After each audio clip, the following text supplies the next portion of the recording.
Canadian Prime Minister Mark Carney has announced the removal of most retaliatory tariffs on U.S. goods, aiming to improve relations and advance a new trade deal.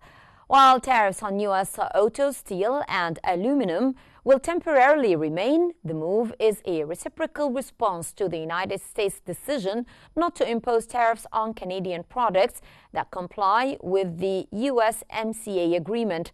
The Canadian dollar has strengthened following this news. Carney's decision, however, could present a political challenge at home, where his government faces criticism for a more moderate approach. Later, U.S. President Donald Trump praised Canadian Prime Minister Mark Carney's decision to lift many retaliatory tariffs on American goods.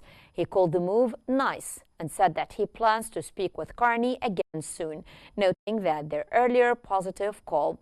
This development marks a potential thaw in the long-standing trade and security dispute between the two nations, which have been at an impasse for months.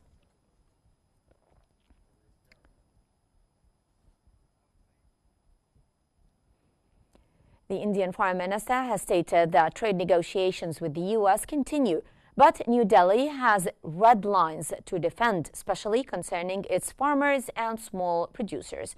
This comes just before new U.S. tariffs on Indian goods, spurred by India's purchase of Russian oil, are set to take effect. A planned visit by U.S. trade negotiators to New Delhi has been cancelled, dampening hopes for a resolution.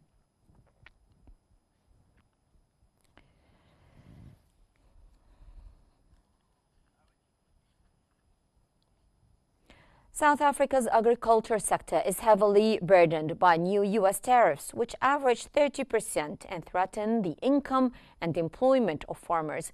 A top official stated that the tariffs particularly harm citrus and wine exports and could force small farmers out of the market. In response, the South African government is both negotiating with the U.S.